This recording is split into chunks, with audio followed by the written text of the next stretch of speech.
Hello friends, कैसे हैं आप सब लोग। आशा करता हूं मैं आप सब बहुत अच्छे होंगे और उतनी अच्छी आपकी पढ़ाई चल रही होगी।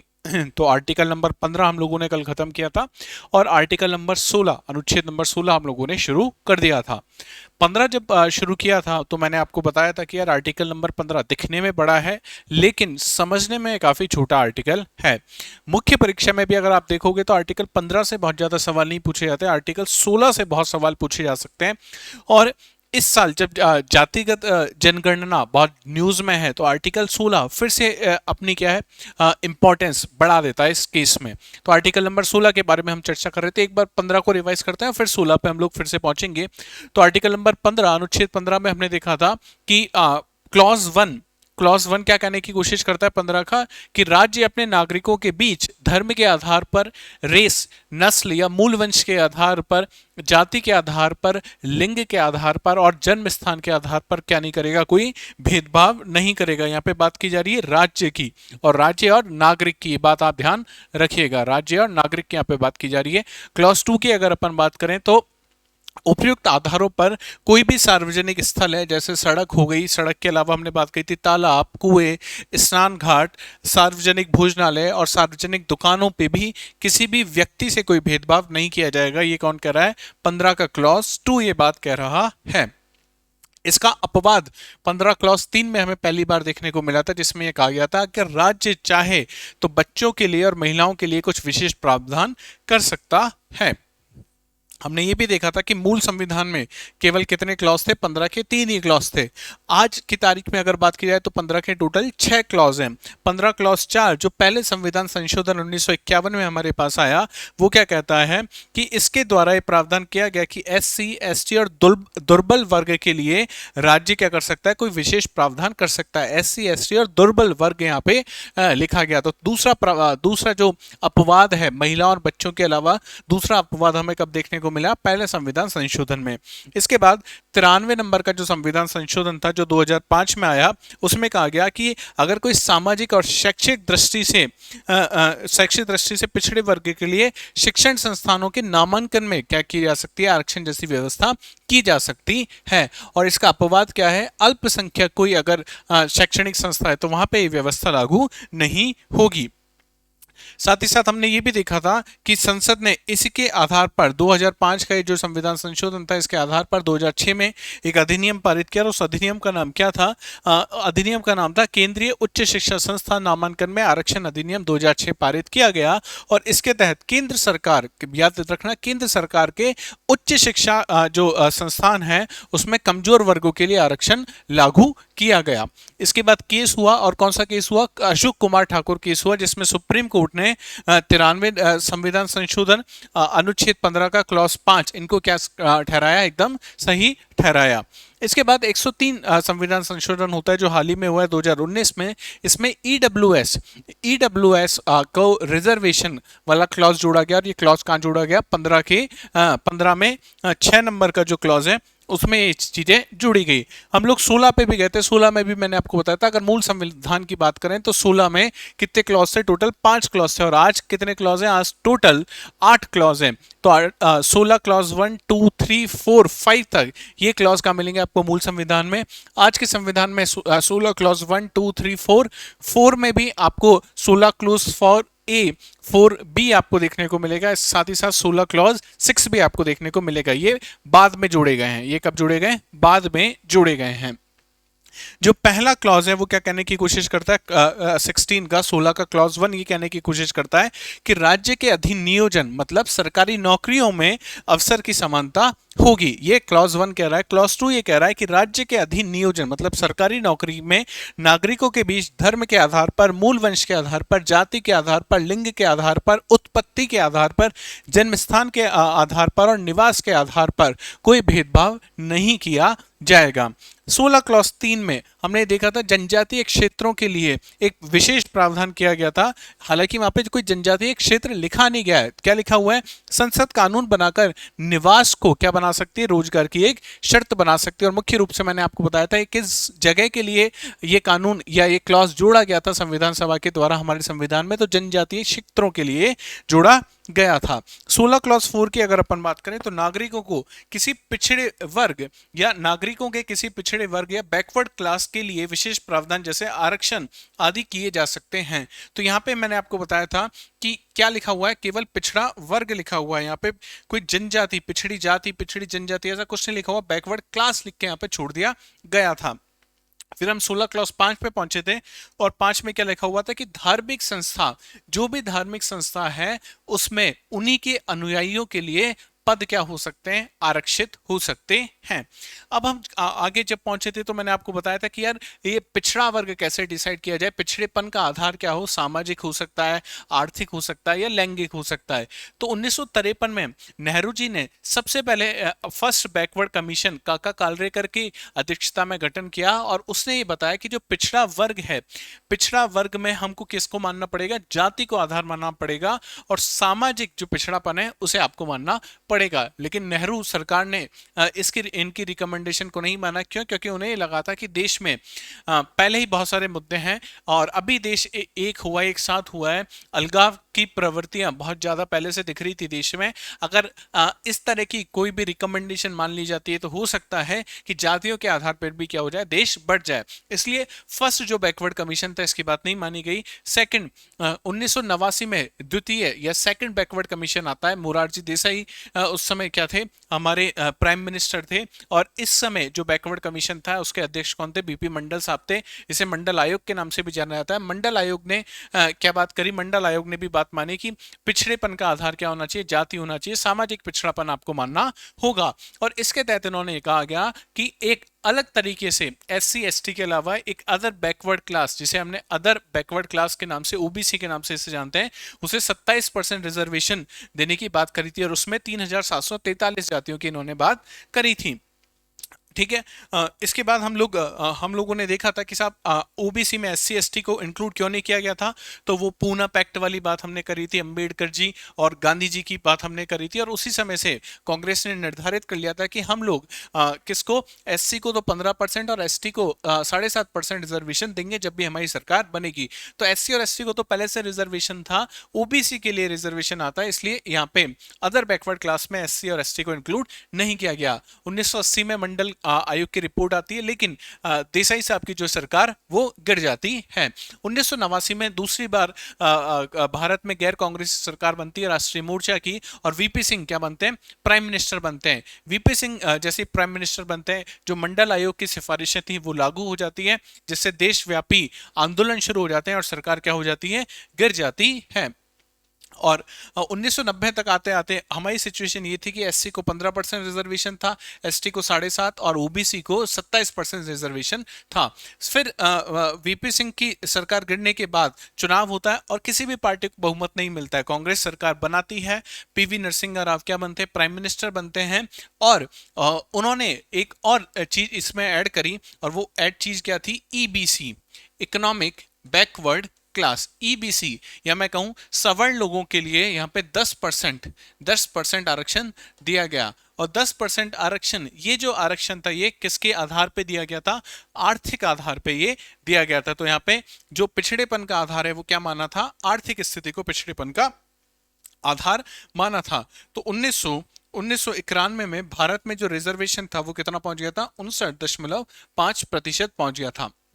ये सारी चीजें हो रही थी तो मैंने आपको बताया था लोग कहां पहुंचे, न्यायपालिका के दरवाजे पे पहुंचे और सुप्रीम कोर्ट में केस होता है और वो फेमस केस, उसका नाम क्या है, इंदिरा साहनी केस। यहां से हमें आज बात शुरू करनी है, इंदिरा साहनी केस। और ये कब हुआ था, 1992 का ये केस है, इंपॉर्टेंट केस है, इसको समझने की कोशिश करना है इसमें क्या हुआ। तो इंदिरा साहनी केस में सबसे पहले सुप्रीम कोर्ट में ये जो आरक्षण वाले मुद्दे हैं इसको चुनौती दी गई। किस मुद्दे को, आरक्षण के मुद्दे को चुनौती दी गई। अब जब सुप्रीम कोर्ट में आरक्षण के मुद्दे को चुनौती दी गई तो सुप्रीम कोर्ट ने कुछ प्रमुख बिंदु यहाँ पे उठाए, निर्णय कुछ दिया और निर्णय के कुछ प्रमुख बिंदु आपके सामने हैं।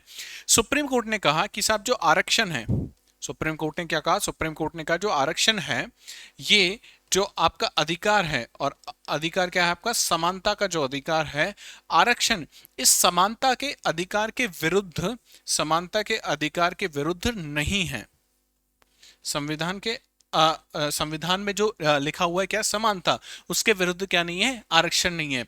इसको इसको कैसे जस्टिफाई किया सुप्रीम कोर्ट ने कहा कि साहब हमारे यहाँ पे एब्सल्यूट इक्वलिटी नहीं है, हमारे यहाँ पे कैसी है, अनुपातिक प्रोपोर्शनल इक्वलिटी है, और उसके तहत ये जो आरक्षण है ये किसको अपोज नहीं करता है, समानता को विरोध नहीं करता है। पहला बिंदु समझ में आ गया कि आरक्षण जो आपका मूल अधिकार है समानता का, उसके विरुद्ध नहीं है। ठीक है, ये चीज समझ में आई।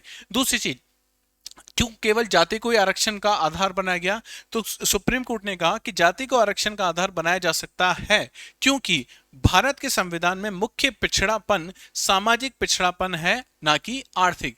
तो ये कहा गया कि साहब ये जो आप एससी एसटी और ओबीसी को जो रिजर्वेशन दे रहे हो, ये किसके बेसिस पे दे रहे हो, ये दिया जा रहा है जाति के बेसिस पे। किसके बेसिस पे, जाति के बेसिस पे। उस समय वकीलों ने और इस तरह से आंकड़े प्रस्तुत किए कि उस समय समझ में आया कि जो पिछड़ेपन का आधार है वो क्या है, वो है जाति, वो क्या है, कास्ट है। और कास्ट के आधार पर अगर आप रिजर्वेशन दे रहे हो, सुप्रीम कोर्ट ने कहा, तो ये चीज सही है।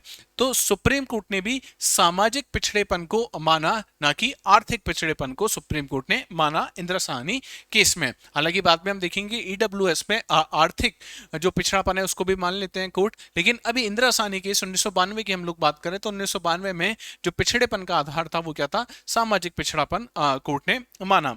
नेक्स्ट चीज, पिछड़ी जातियों को के साधन संपन्न हिस्से को आरक्षण लाभ नहीं मिलेगा। ठीक है, अब ये बात समझो कि ये यहाँ पे जो लिखा हुआ है साधन संपन्न हिस्सा, इसे आपने एक वर्ड सुना होगा जिसे कहा जाता है क्रीमी लेयर। क्या कहा जाता है, क्रीमी लेयर। तो सुप्रीम कोर्ट ने कहा कि जो क्रीमी लेयर है, क्रीमी लेयर किसके आधार पर निर्धारित होता है, तो जनरली इनकम के आधार पर क्रीमी लेयर निर्धारित होता है। और अभी जो क्रीमी लेयर की बात की जाती है वो ओबीसी में बात की जाती है, और 8 लाख से प्लस जिनके इनकम है उसे क्रीमी लेयर में रखा जाता है। तो यहाँ पे क्या कहा जा रहा है कि पिछड़ी जातियों के मतलब ओबीसी के साधन संपन्न हिस्सा मतलब क्रीमी लेयर को आरक्षण का लाभ नहीं मिलेगा, और क्रीमी लेयर केवल ओबीसी के लिए लागू किया गया। तो क्रीमी लेयर कहां मिलेगी, केवल ओबीसी में। और जो क्रीमी लेयर और ओबीसी में है, क्रीमी लेयर जो ओबीसी में है, इसे किसका लाभ नहीं मिलेगा, इन्हें आरक्षण का लाभ नहीं मिलेगा, आरक्षण का लाभ नहीं मिलेगा। ठीक है, अब आपके मन में प्रश्न आ सकता है कि साहब ऐसा क्यों किया गया। तो याद करो जब हमने बात करी थी विशेषाधिकारों की, याद करो विशेषाधिकार की हमने बात करी थी, 2 प्रकार के विशेषाधिकार देखे थे, एक तो वंचित के पक्ष में हो सकते हैं और एक सबल के पक्ष में हो सकते हैं। हमने कहा था कि भारत में विशेषाधिकार ऐसे बिल्कुल नहीं है कि वो सबल के पक्ष में हो। तो जो लोग पहले से क्रीमी लेयर में, इसका मतलब ये लोग पहले से सबल हैं, और सबल के पक्ष में अगर आप विशेषाधिकार दे दोगे तो ये चीज सही नहीं होगी, पॉजिटिव डिस्क्रिमिनेशन नहीं होगा। इसलिए सरकार ने क्रीमी लेयर की अवधारणा कहां पे लेके आए, वो ओबीसी में लेके आए। एक बात और ध्यान रखना, ये जो क्रीमी लेयर की अवधारणा है, क्रीमी लेयर की जो बात होती है, ये केवल किसके लिए होती है, ओबीसी के लिए होती है। इसमें एससी और एसटी इंक्लूड नहीं है। क्यों नहीं है, एससी और एसटी इंक्लूड। अब आपके काउंटर क्वेश्चन ये होना चाहिए कि साहब अभी तो आपने कहा कि विशेषाधिकार सबल के पक्ष में नहीं होना चाहिए, वंचित के पक्ष में होना चाहिए। तो ये भी तो पॉसिबिलिटी है कि एससी एसटी में भी बहुत सारे लोग ऐसे हों जो सबल हों, जिनकी इनकम, जिनकी आय 8 लाख से ज्यादा हो सकती है, 10 लाख से ज्यादा हो सकती है, 12 लाख से ज्यादा होती है। तो उनके लिए रिजर्वेशन क्यों है। तो सुनो यार, हम लोग बात कर रहे हैं 1992 की, इंदिरा साहनी केस की। उस समय जो आंकड़े पेश किए गए, उन आंकड़ों के अनुसार एससी और एसटी में करीब करीब 95 से 97% लोग कैसे थे, वंचित लोग थे। उस समय एससी और एसटी में कोई सबल व्यक्ति देखने को गिने चुने मिल रहे थे। तो उन गिने चुने लोगों के लिए एक नई चीज, एक नई लेयर कोर्ट ने मनाही करी। कोर्ट ने कहा कि एससी एसटी में सभी लोग वंचित हैं, और अभी इन सभी लोगों को हम क्या दे रहे हैं, रिजर्वेशन दे रहे हैं। तो क्रीमी लेयर की अवधारणा कहां पे लागू की गई, केवल ओबीसी में लागू की गई। अब आप मुझे कमेंट सेक्शन में बताना कि क्या आज वर्तमान परिस्थिति को देखते हुए 2025 में क्या क्रीमी लेयर की अवधारणा एससी और एसटी पे भी लागू होनी चाहिए। अगर होनी चाहिए तो क्या सरकार इस पे कोई कदम उठा रही है, अगर उठा रही है तो समिति का नाम क्या है, अगर ये मुझे आप बता सको कमेंट सेक्शन में तो बहुत अच्छा होगा। ठीक है, अब क्रीमी लेयर को डिसाइड कैसे की जाए, तो क्रीमी लेयर को डिसाइड करने के लिए सरकार ने बनाया स्थाई स्थाई पिछड़ा वर्ग आयोग। पिछड़ा वर्ग आयोग, ये तो हमने पहले भी पढ़ा था, बैकवर्ड कमीशन। लेकिन बैकवर्ड कमीशन पहले याद करो दो बने थे, काका कालरेकर, नेहरू सरकार ने बनाया, और उसके बाद मंडल आयोग बनाया मोरारजी देसाई ने। उस समय टाइम टू टाइम बन रहे थे, लेकिन अब परमानेंट बैकवर्ड कमीशन कब बन गया, 1992 में बन गया। और ये क्या डिसाइड कर रहा था, ये डिसाइड कर रहा था कि साहब क्रीमी लेयर में किसे रखा जाए। तो क्रीमी लेयर की इनकम जो है, इनकम को कौन डिसाइड कर रहा था, ये स्थायी पिछड़ा वर्ग आयोग। आज भी ये है, और इसका काम अब हालांकि अब आप देखोगे कि ओबीसी में जो क्रीमी लेयर है उसकी इनकम बढ़ाने की बात की जा रही है, जो 8 है इसको 10 पे ले जाने की बात की जा रही है। अभी बात हो रही है ना, हुआ नहीं है अभी, लेकिन इस तरह से कुछ बात हो रही है। तो वो कौन काम करता है, वो सारा काम वो करता है स्थायी पिछड़ा जो वर्ग आयोग है, वो काम करता है। नेक्स्ट जो बात की गई इंदिरा साहनी केस में, वो बात ये थी कि आरक्षण की अधिकतम सीमा कितनी होगी, 50% होगी। आरक्षण की अधिकतम सीमा कितनी हो सकती है, इंदिरा साहनी केस में कहा गया केवल कितनी हो सकती है, 50% तक आरक्षण हो सकता है। और केवल विशेष परिस्थितियों में, ये इंपॉर्टेंट लाइन है कि अधिकतम सीमा कितनी हो सकती है, 50%, लेकिन विशेष परिस्थितियों में इसे बढ़ाया जा सकता है। और विशेष परिस्थिति कौन होगा, असाधारण परिस्थिति कौन होगी, ये डिफाइन नहीं किया गया। असाधारण परिस्थिति लिख के छोड़ दिया गया। असाधारण परिस्थिति, ये उस समय सरकार निर्धारित करे कि परिस्थिति कैसी है, साधारण है या असाधारण है। तो कोर्ट ने तो केवल क्या लिख के छोड़ दिया, असाधारण परिस्थिति में 50% की सीमा का उल्लंघन हो सकता है, और अगर साधारण परिस्थिति है तो आरक्षण की सीमा कितनी होगी, केवल 50% होगी। अब याद करो कि 1991 में आते आते हमारे पास जो रिजर्वेशन था वो कितना हो गया था, SC ST OBC और EBC, इकोनॉमिक बैकवर्ड क्लास। और ये कुछ इस तरीके से था, 15%, 7.5%, 27% और 10%। ठीक है, इसको कैलकुलेट करोगे तो ये आएगा 59.5%। इंदिरा साहनी केस में कोर्ट ने, सुप्रीम कोर्ट सर्वोच्च न्यायालय ने क्या कहा कि अधिकतम सीमा कितनी होनी चाहिए, 50% होनी चाहिए। और अभी सीमा अभी कहां तक पहुंच चुका है रिजर्वेशन, 59.5%, करीब करीब 60% तक रिजर्वेशन पहुंच चुका है। तो कम करना पड़ेगा, कितना कम, करीब 10% कम करना पड़ेगा। तो सुप्रीम कोर्ट ने कहा कि अभी ये जो आपने EBC इकोनॉमिक बैकवर्ड क्लास वाला रिजर्वेशन लेके आए हो, इसको यहां से हटाओ। अब आप कह सकते हो साहब ये भी तो पॉसिबल था कि SC में से यहां से मानो 2% कम कर देते हम लोग, यहां से 2% कम कर लेते, और यहां से हम लोग 6% कम कर लेते, तो हो जाता 10%, और यहां पे चीजें बनी रहती इकोनॉमिक बैकवर्ड क्लास। बिल्कुल हो सकता था, लेकिन कोर्ट को उस समय लगा कि आर्थिक आधार पे आरक्षण देना गलत नहीं है। कोर्ट को ये लग रहा है, सुनो वापस से सुनो मैंने क्या कहा, कोर्ट ने बिल्कुल ये नहीं कहा कि जो आप आर्थिक आधार पे आरक्षण दे रहे हो ये गलत है। कोर्ट ने कहा कि अधिकतम सीमा कितनी होनी चाहिए, 50% होनी चाहिए। और सरकार को ये लगा कि 50% करना है तो सबसे पहले किसे हटाया जा सकता है, बहुत आसानी से, क्योंकि ये अभी नया नया इंट्रोड्यूस किया गया था, ये पहले से चली आ रही थी चीजें, तो इनको हटाना, इनको डिस्टर्ब करना थोड़ा सा मुश्किल था।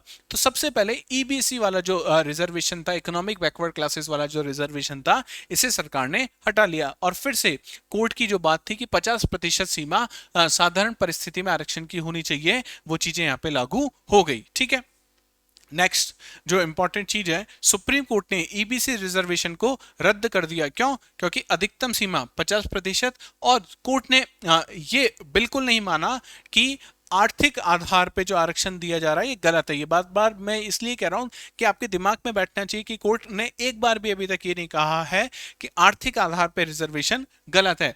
कोर्ट ने ये कहा कि अगर वरीयता आपको देनी है कि भाई सामाजिक पिछड़ेपन को पहले रखा जाए या आर्थिक पिछड़ेपन को पहले रखा जाए, तो कोर्ट ने कहा कि सामाजिक पिछड़ेपन का नंबर 1 होगा और आर्थिक पिछड़ेपन का नंबर 2 होगा। तो वरीयता में सामाजिक पिछड़ेपन को आगे रखा गया। इंदिरा साहनी केस में एक और इंपॉर्टेंट कोर्ट ने निर्णय दिया, और ये आगे जाके बदला भी जाएगा। और क्या निर्णय है कि पदोन्नति में आरक्षण नहीं होगा। तो 1992 के इंदिरा साहनी केस में क्या कहा जा रहा है कि प्रमोशन में रिजर्वेशन नहीं होगा, रिजर्वेशन नहीं होगा। ठीक है। 1992 में, हालांकि हम देखेंगे आगे ये चीज बदल जाती है, लेकिन 1992 में इंदिरा साहनी केस में सर्वोच्च न्यायालय ने ये बात कही थी। साथ ही साथ इंदिरा साहनी केस में सर्वोच्च न्यायालय ने एक स्कोप भी छोड़ दिया। क्या स्कोप छोड़ा? केस में ये कहा गया कि ये जो निर्णय हो रहा है आज, इसका क्या किया जा सकता है? जुडिशियल रिव्यू किया जा सकता है, न्यायिक पुनरावलोकन किया जा सकता है। इसका मतलब क्या हुआ? इसका मतलब ये कि कोर्ट अगर चाहे तो इस निर्णय को आगे वापस रिव्यू करके चीजें इसमें बदल सकती है। तो ये था इंदिरा साहनी केस। क्या था? फिर से समझना है इसको, इंपॉर्टेंट केस है और बार बार ये न्यूज में भी रहता है। ठीक है। क्या क्या महत्वपूर्ण बिंदु है कि सुप्रीम कोर्ट के अनुसार जो आरक्षण है वो संविधान में जो चीज लिखी हुई है, क्या चीज लिखी हुई है? समानता, उसके विरुद्ध नहीं है। क्यों नहीं है? क्योंकि भारत में अनुपातिक जो समानता है उसकी बात की जाती है। दूसरा, जाति के आधार पर आप आरक्षण दे सकते हो। क्यों? क्योंकि भारत के संविधान में मुख्य पिछड़ापन किसके आधार पर माना जाता है? सामाजिक पिछड़ापन के आधार पर माना जाता है, ना कि आर्थिक पिछड़ेपन के आधार पर। तीसरी चीज, पिछड़ी जातियों के जो साधन संपन्न हिस्से हैं या जैसे क्रीमी लेयर है, उसे आरक्षण का लाभ नहीं दिया जाएगा। और इसके लिए, इसको डिसाइड करने के लिए क्या बना दिया गया? स्थायी पिछड़ा वर्ग आयोग हमने बना दिया 1992 में। नेक्स्ट जो चीज बात की गई वो ये कहा गया कि आरक्षण की अधिकतम सीमा कितनी होगी? केवल 50% होगी और विशेष परिस्थितियों में, असाधारण परिस्थितियों में इस सीमा को बढ़ाया जा सकता है। और इससे क्या होता है कि ईबीसी का जो 10% रिजर्वेशन है वो क्या क्या कर लिया गया? वापस रिवर्ट कर लिया गया। क्यों कर लिया गया? क्योंकि एक तो अधिकतम सीमा क्रॉस हो रही थी, 50% से ऊपर हम जा रहे थे, और दूसरी चीज वरीयता में अगर बात की जाए तो सामाजिक जो पिछड़ेपन था उसको नंबर 1 वरीयता दी गई और आर्थिक पिछड़ेपन को नंबर 2 वरीयता दी गई।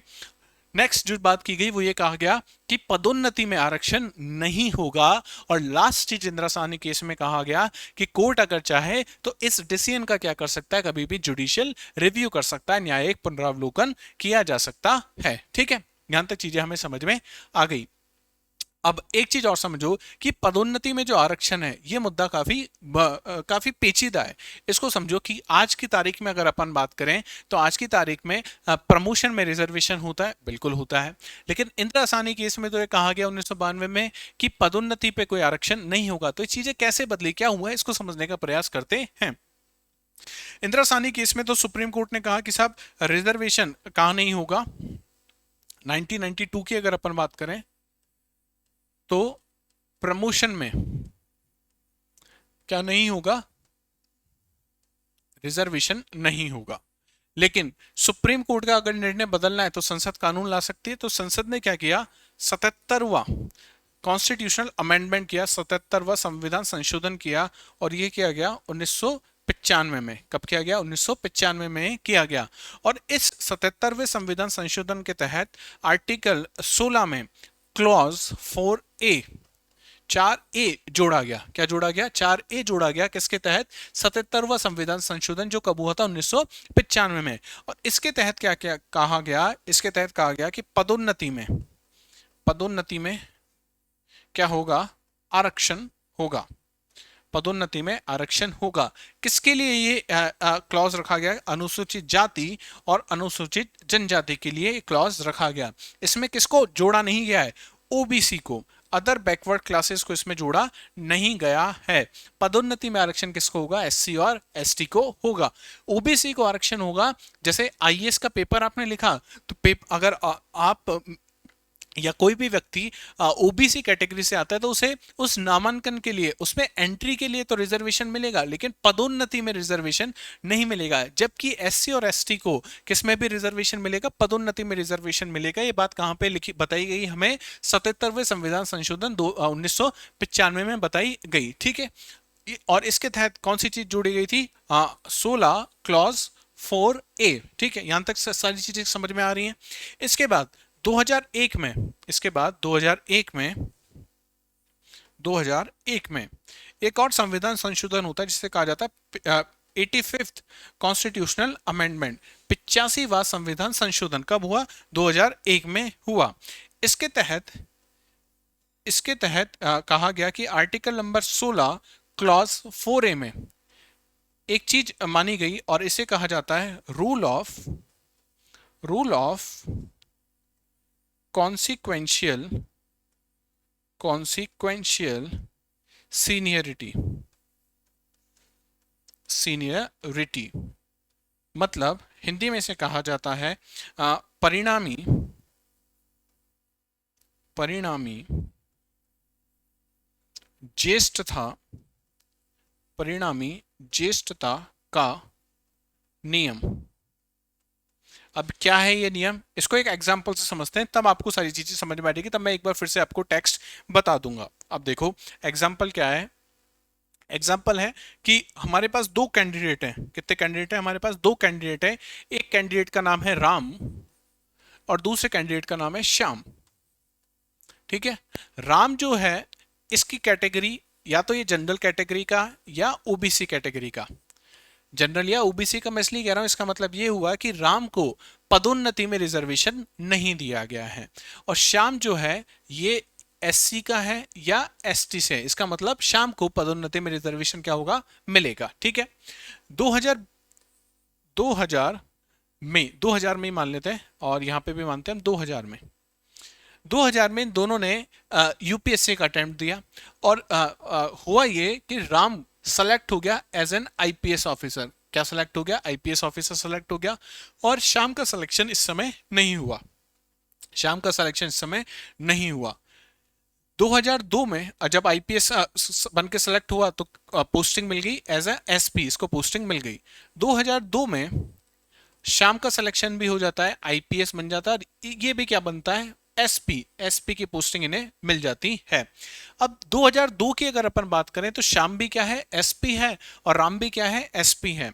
अगर ये पूछा जाए कि कौन सीनियर है तो आप कहोगे साहब क्योंकि राम को सर्विस करते हुए 2 साल हो गए तो राम क्या है? सीनियर होगा और श्याम क्या होगा? इस समय जूनियर होगा। क्या होगा? जूनियर होगा। ठीक है। 5 साल गुजरे। 5 साल गुजरे मतलब अब आ गया 2007। 2007 आ गया।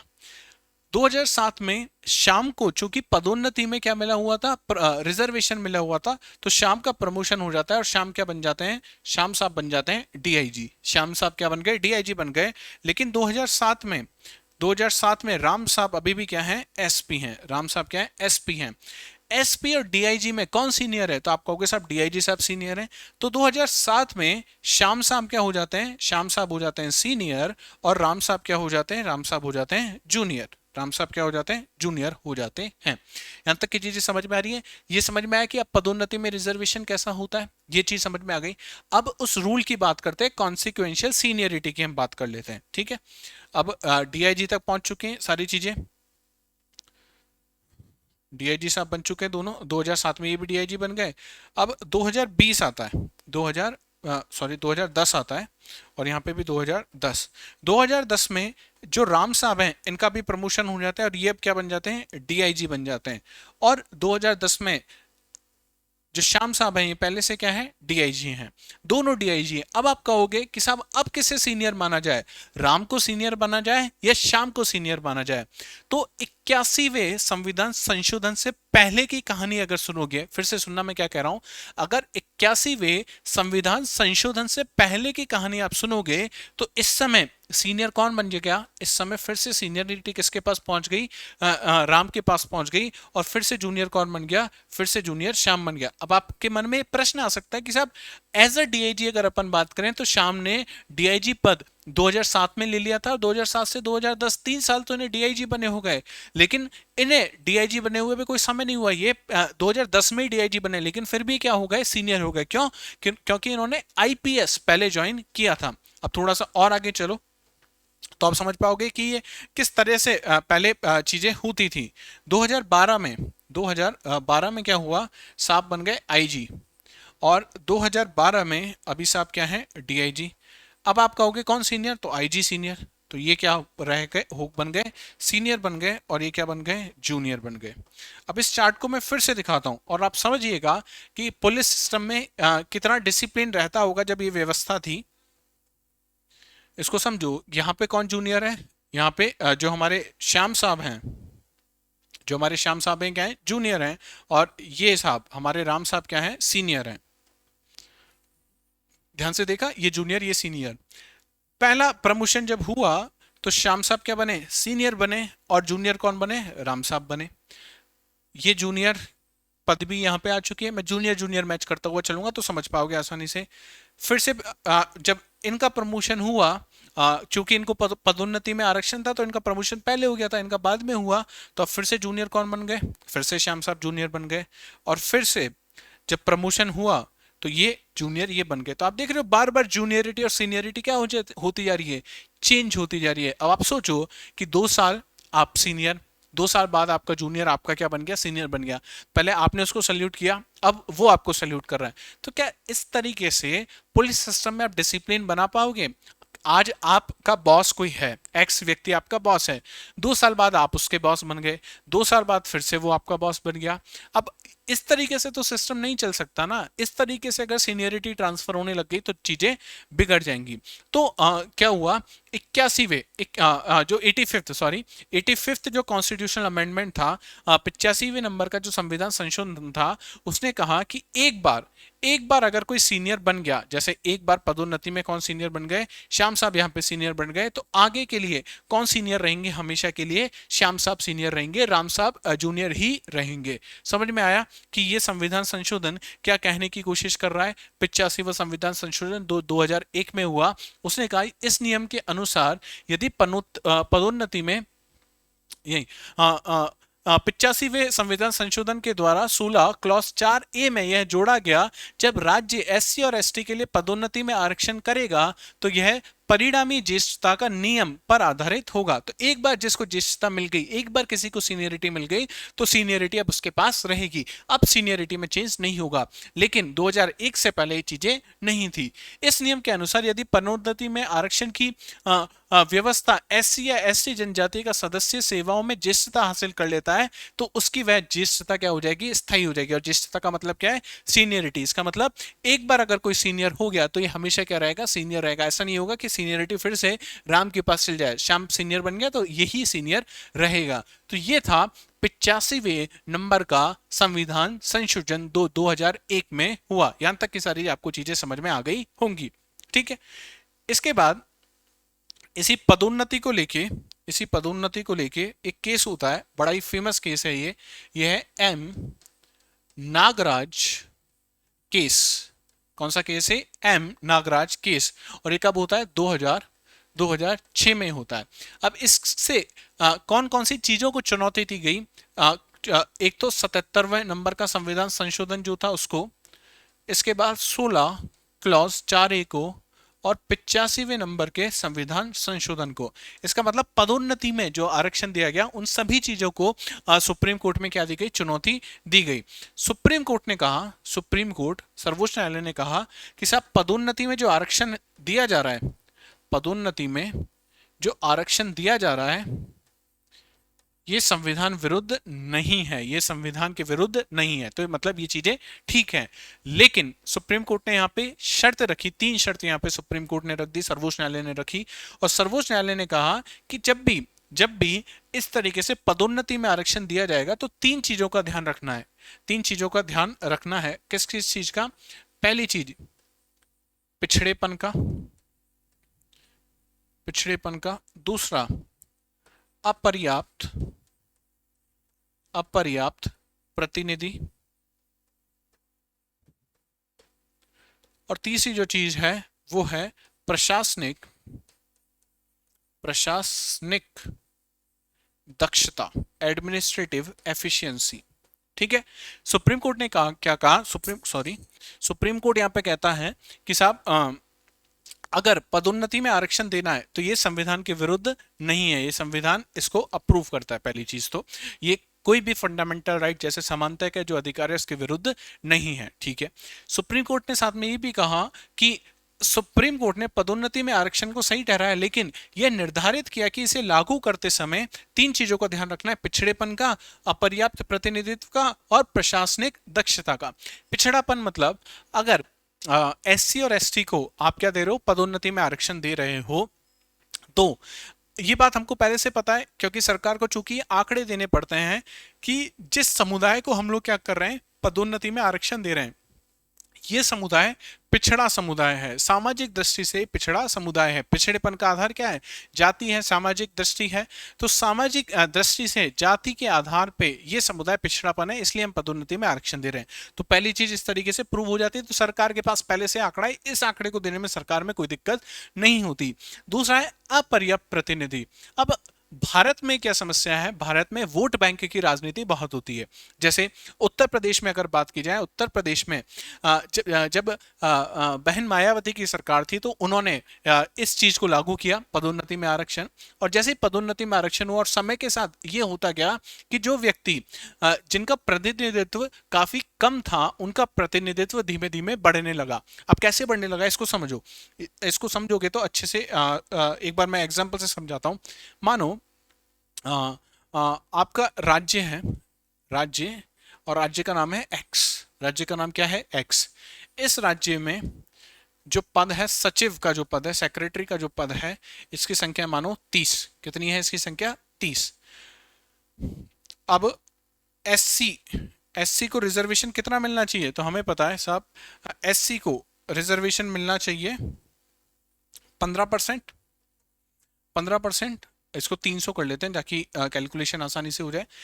300 सचिव के पद हैं और एससी को जो रिजर्वेशन मिलना चाहिए 15% मिलना चाहिए। तो इसके अनुपात में कितने पद होने चाहिए एससी के पास? भाई आपके पास टोटल 300 पद हैं, उसमें से रिजर्वेशन ये कहता है कि 15% पद किसके पास होने चाहिए? एससी के पास होने चाहिए। तो 300 का 15% कितना होगा? तो 300 का 15% हो गया 45, आया ना? 300 का 15% हो गया 45, सही है। तो 45 पद किसके पास होने चाहिए? एससी कैंडिडेट्स के पास होने चाहिए। अब हम दो केस ले लेते हैं कि एक टाइम ऐसा था जब एससी के जो सचिव थे, एससी के जो सचिव थे उनकी संख्या कितनी थी? उनकी संख्या मान लेते हैं केवल कितनी है? 20 है। केवल कितनी है? 20 है। इसका मतलब इस समय उनका प्रतिनिधित्व कैसा है?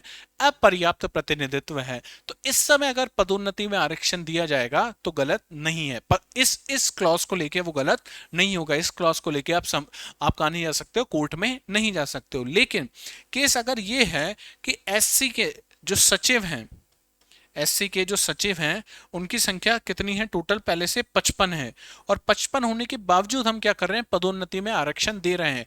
तो ये चीज अपर्याप्त जो प्रतिनिधि है, इसको इस पे लागू नहीं हो पाएगी। तो इसको लेके आप कहां जा सकते हो? कोर्ट में जा सकते हो कि साहब ये तो काम गलत हो रहा है, इस तरीके से नहीं होना चाहिए। और ऐसा हुआ था, इसलिए आपने देखा होगा उत्तर प्रदेश में जब मायावती जी की सरकार थी, बहन जी की जब सरकार थी, तो बहुत सारे इस तरीके से वोट बैंक की राजनीति के कारण क्या हुआ, जो प्रतिनिधित्व जो अपर्याप्त था वो एक्सीड कर गया लिमिट को। ठीक है, उसके बाद आप देखोगे जो पदोन्नति में आरक्षण है उस पर रोक लगाई गई। ठीक है, और लास्ट चीज है प्रशासनिक दक्षता। लास्ट चीज क्या है? प्रशासनिक दक्षता।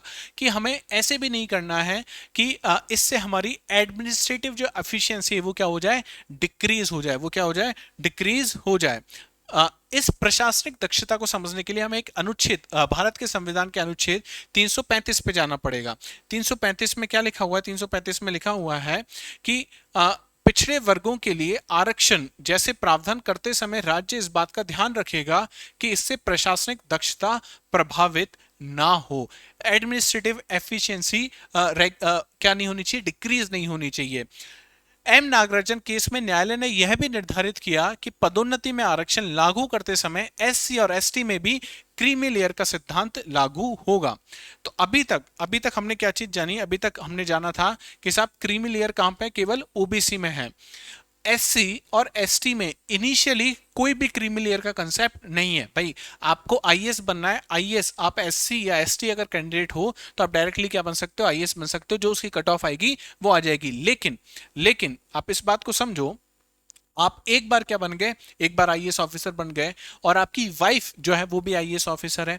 अब आप दो आईएएस ऑफिसर हो, आपकी सैलरी क्या है? क्रीमी लेयर में पहुंच रही है। वो क्रीमी लेयर डिसाइड करती है गवर्नमेंट की कितनी सैलरी उसमें रखनी है। मानो एक्स सैलरी के ऊपर अगर आप हो तो आपको किस में रख दिया जाएगा? Creamy layer. और आपकी जो सैलरी है वो एक्स प्लस प्लस है, मतलब एक्स से काफी ज्यादा है। अब आपको पदोन्नति में आरक्षण नहीं मिलेगा। ये कौन सा केस बता के ये हमें एम नागराजन केस। तो एम नागराजन केस ने तीन चीजें हमें हमसे कहा। पहली चीज ये कहा कि साहब कोई दिक्कत नहीं है, पदोन्नति में आरक्षण हो सकता है। जब पदोन्नति में आरक्षण होगा तो तीन चीजें आपको ध्यान रखनी है। कौन कौन सी? पिछड़ापन, वो जो समुदाय होना चाहिए वो पिछड़ा होना चाहिए। दूसरा दूसरा क्या था? दूसरा ये था कि उनके पास पूरा अपर्याप्त प्रतिनिधित्व होना चाहिए। अगर पर्याप्त है तो पदोन्नति में आरक्षण देने की कोई जरूरत नहीं है। और तीसरी चीज, इस चीज से जो एडमिनिस्ट्रेटिव एफिशिएंसी है, जो प्रशासनिक दक्षता है, उसमें कोई गिरावट नहीं होनी चाहिए। और उसके लिए हमने कहां से चीजें उठाई? आर्टिकल 335 अनुच्छेद 335 में। तो अगर आपसे पूछा जाए कि क्या भारत में कोई ऐसा भी अनुच्छेद है जो रिजर्वेशन को रेगुलेट करता है, तो हाँ, आर्टिकल नंबर 335 किसको रेगुलेट करता है? ये रेगुलेट करता है रिजर्वेशन को, रेगुलेट करता है रिजर्वेशन को। ठीक है, यहां तक बात हुई एम नागराजन केस की। एम नागराजन केस के बाद अभी 2018 में एक और केस हुआ, जनरल सिंह केस। कौन सा केस है? General Singh case. इस जनरल सिंह केस में सुप्रीम कोर्ट ने जनरल सिंह केस में पदोन्नति में आरक्षण पर पुनः विचार किया। और क्या विचार किया? देखो, इसमें अगर मोटे मोटे तौर पे मैं आपको बताऊं तो जो बातें एम नागराजन केस में कही गई थी वही सारी बातें दोहराई गई। इसमें एक चेंज हुआ, जो हमने कहा था कि तीन चीजें होनी चाहिए। पिछड़ा होना चाहिए, दूसरा क्या बात करी थी? अपर्याप्त प्रतिनिधि होना चाहिए, और तीसरी एडमिनिस्ट्रेटिव एफिशिएंसी।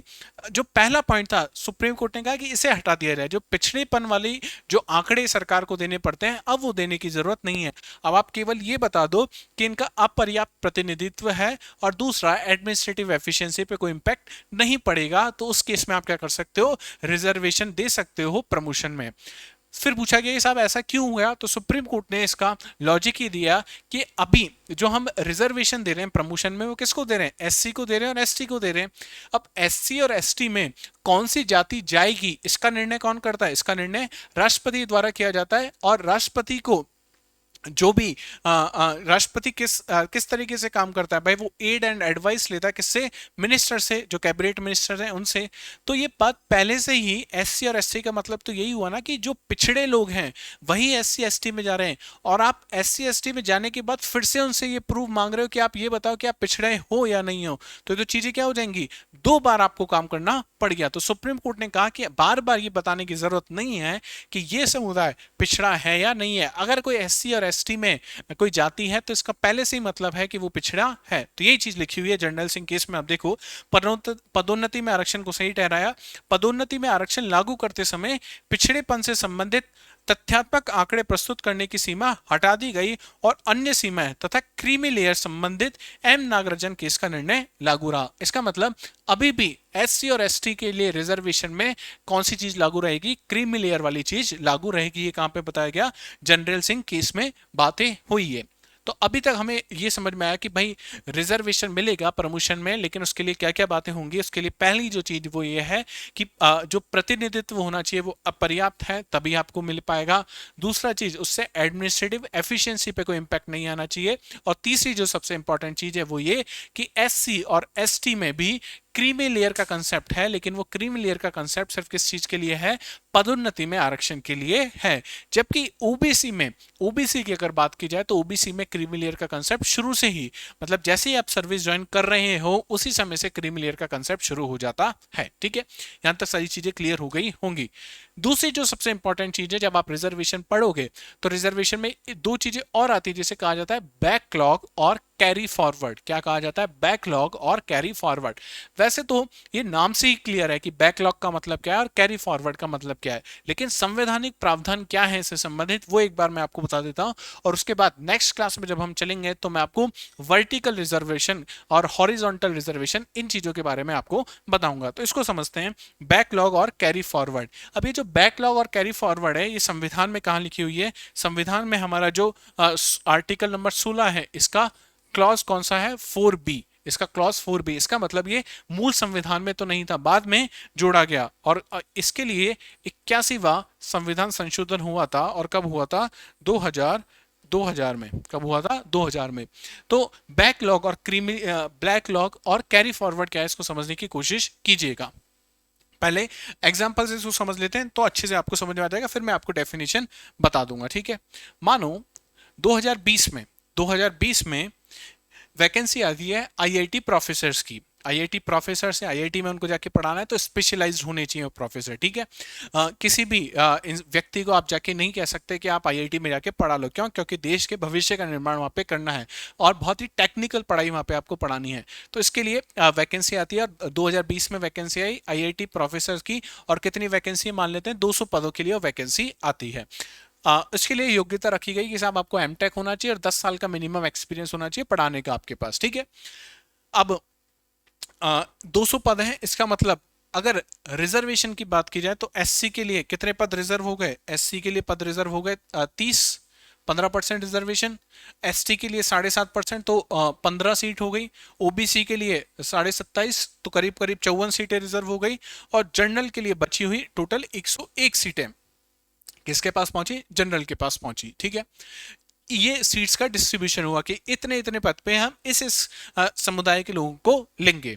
अब जब फॉर्म लिए गए, फॉर्म आए, तो इस तरीके से आए। जनरल के 10,000 आवेदन आए, ओबीसी के 3,000 आवेदन आए, एसटी के 20 आवेदन आए, और एससी के भी कितने आवेदन आए? 20 आवेदन आए। तो जनरल की तो सारी वैकेंसी जो 101 सीटें थी, आपके पास 10,000 लोग आए और 101 लोगों को आपको लेना है, तो आपने आसानी से ले लिया। ओबीसी में भी 3,000 लोगों के आवेदन आ गए और 54 लोगों को लेना है, आपने आसानी से ले लिया। एससी में 15 लोगों को लेना था, 30 आवेदन आए आपके पास, उसमें से आपने 15 ले लिए। लेकिन जब आप एससी के पास पहुंचे तो एससी में 30 सीटें थी, लेकिन आवेदन ही कितने पहुंचे आपके पास? 20 पहुंचे। इसका मतलब एससी की कितनी सीटें खाली रह गई? 10 सीटें खाली रह गई। 10 सीटों पे आपके पास आवेदन ही नहीं पहुंचे। तो ये जो 10 सीटें हैं, जो एससी की 10 सीटें बच गई, इन्हें आप क्या कहोगे? इन्हें कहा जाता है बैकलॉग। क्या कहा जाता है? इसे कहा जाता है बैकलॉग। समझ में आया? बैकलॉग, जितनी सीटें खाली रह गई। अब इस बैकलॉग को क्या करना होगा? कैरी फॉरवर्ड करना होगा। कैरी फॉरवर्ड का मतलब क्या हुआ? कैरी फॉरवर्ड का मतलब हुआ कि 2020 के बाद जब 2021 में वैकेंसी आई, कब आई? 21 में वैकेंसी आई, और 21 में मान लेते हैं वैकेंसी आई 100 वैकेंसी। तो नई कितनी वैकेंसी है? टोटल 100 वैकेंसी है। लेकिन पुरानी कितनी वैकेंसी आपके पास खाली बची है? अभी भी 10 वैकेंसी खाली बची हैं। 10 वैकेंसी खाली बची हैं। अब दो केस लेके चलो। 81वें संविधान संशोधन, जहां पे 16 का क्लॉज 4 भी नहीं जोड़ा गया संविधान में, उससे पहले क्या बातें थी और उसके बाद क्या बातें हुई।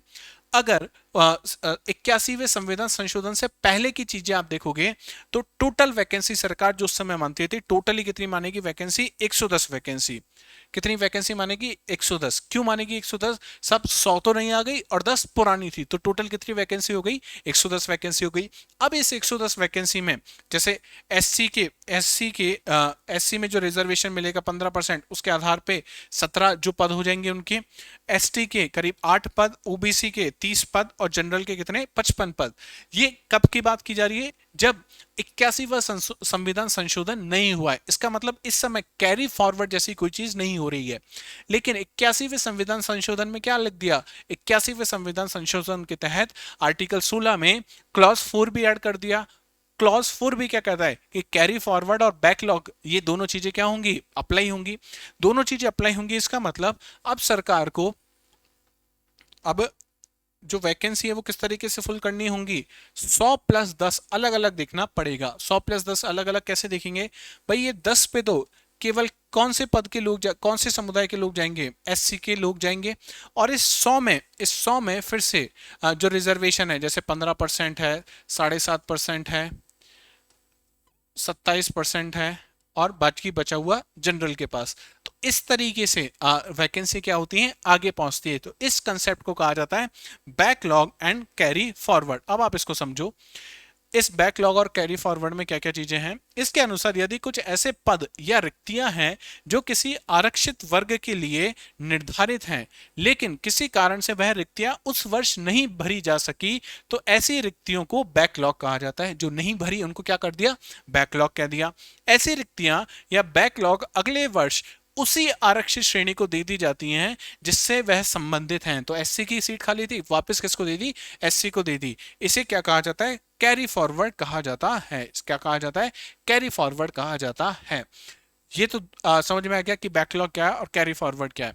एक और चीज आपको समझनी है यहाँ पे कि अगर बैकलॉग और कैरी बैकलॉग से कैरी फॉरवर्ड में जब सीट गई और वो इस तरीके से सिचुएशन बैठ गई कि अब आपका जो रिजर्वेशन है वो 50% को एक्सीड कर रहा है। भाई पहले की कुछ सीटें रह गई और इस बार का रिजर्वेशन आपको देना है, तो इस तरीके से सिचुएशन बैठी कि टोटल रिजर्वेशन 50% को भी एक्सीड कर रहा है। तो इसमें ऐसे केस में आप 50% को एक्सीड कर सकते हो। तो ये चीज लिखी हुई है, इस प्रक्रिया में 50% अधिकतम आरक्षण की सीमा का उल्लंघन किया जा सकता है। तो इंदिरा साहनी केस में जो 50% वाली बात थी वो यहां पे लागू नहीं होगी। कौन से केस में? कैरी फॉरवर्ड और बैकलॉग के केस में वो लागू नहीं होगा। तो उम्मीद करता हूं कि यहां तक सारी चीजें आपको क्लियर हो गई होंगी। कल जब मिलेंगे तब मैं रिजर्वेशन को एकदम आर्टिकल कल 16 हम लोग खत्म कर लेंगे। तो वर्टिकल रिजर्वेशन क्या होता है, हॉरिजॉन्टल रिजर्वेशन क्या होता है, वो सारी चीजें मैं कल आपको समझा दूंगा। और मैं ये भी कोशिश करूंगा कि रिजर्वेशन जो वाला पार्ट है हमारी वीडियोस में से काट के एक नया वीडियो में उसको टाइटल दे दूंगा, भारत में आरक्षण, जिससे अगर किसी को केवल आरक्षण समझना है तो वो यहां से समझ पाएगा। तो इसलिए मैंने आपको कहा था कि जो आर्टिकल नंबर 16 है ये बच्चों का खेल नहीं है ना। इसको समझने के लिए दिमाग के जो न्यूरल नेटवर्क है ना आपका, उसको अच्छे से काम करना पड़ेगा, नहीं तो दिक्कत हो जाएंगी। इलेक्ट्रिक सिग्नल जब तक नहीं भेजिएगा दिमाग सही तरीके से, आपके न्यूरॉन सही से काम नहीं करेंगे, तब तक उस आप चीजों को नहीं पकड़ पाओगे। इसलिए ये वाली जो क्लासेस है ना, इनको कम से कम 2 बार आप देखिएगा, और 2 बार देखने के बाद ये नोट्स इसको पढ़िएगा आप, तो आपको सारी चीजें क्लियर हो जाएंगी। क्या होता है जब पेड बैच में क्लास होती है, ऑफलाइन जब क्लास होती है, तब तो हम चीज़ों को मैं डिक्टेट करता हूँ, और डिक्टेट करते हैं तो उसी समय आपको 2 या 3 बार चीज़ें दिखती हैं, आप पढ़ते हो, लिखते हो, समझते हो। लेकिन यहाँ पे यूट्यूब पे मेरे को क्या है, मैं यहाँ पे डिक्टेट नहीं कर सकता आपको, यहाँ पे चीज़ें मुझे दिखानी ही पड़ रही हैं केवल। और आप लोग क्या कर रहे हो, जॉट डाउन कर रहे हो, कुछ कर रहे होंगे, कुछ नहीं कर रहे होंगे। तो पहली तो रिक्वेस्ट यही है कि यार वो रफ कॉपी आपके पास होनी चाहिए, उसमें आप लिखते हुए चलो चीज़ों को, है ना। वही रफ कॉपी आपके अल्टीमेट रिवीजन जब आप करोगे तो वही काम में आएगी। ये फेयर नोट्स हैं, इनको 1-2 बार आप पढ़ोगे, बार बार इनको नहीं पढ़ना है, ठीक है। ये नोट्स आपको कहाँ मिलेंगे? टेलीग्राम चैनल पे मिल जाएंगे। संबोधि का जो टेलीग्राम चैनल है उस पर आपको ये सारी चीजें मिल जाएंगी। तो कल मिलते हैं, और कल रिजर्वेशन वाला पूरा टॉपिक है, मतलब आर्टिकल नंबर 16 को अच्छे से हम लोग खत्म कर लेंगे, ठीक है। तो कल मिलते हैं। आपसे फिर से एक रिक्वेस्ट है यार कि लाइक कम हो रहा है, शेयर कम हो रहा है, सब्सक्राइब कम हो रहा है, तो कोशिश करो। मैं देखता हूँ जब उसमें यूट्यूब स्टूडियो में कि 80% लोग जो वीडियो देख रहे हैं वो नॉट सब्सक्राइब वाले लोग हैं, और केवल 20% वो लोग हैं जिन्होंने चैनल सब्सक्राइब किया हुआ है। तो ऐसा सही नहीं होता है। अगर आप ये, वैसे तो आपकी मर्जी है, फ्री प्लेटफॉर्म है, इसमें मैं आपको कोई जबरदस्ती तो नहीं कर सकता, लेकिन मैं चाहूंगा कि सभी लोग, जितने भी लोग हैं, सभी लोग चैनल को सब्सक्राइब कर लें और अपने दोस्तों के साथ शेयर जरूर कर दें। तो मिलते हैं नेक्स्ट क्लास में, तब तक अपना ध्यान रखिए। जय हिंद, जय भारत।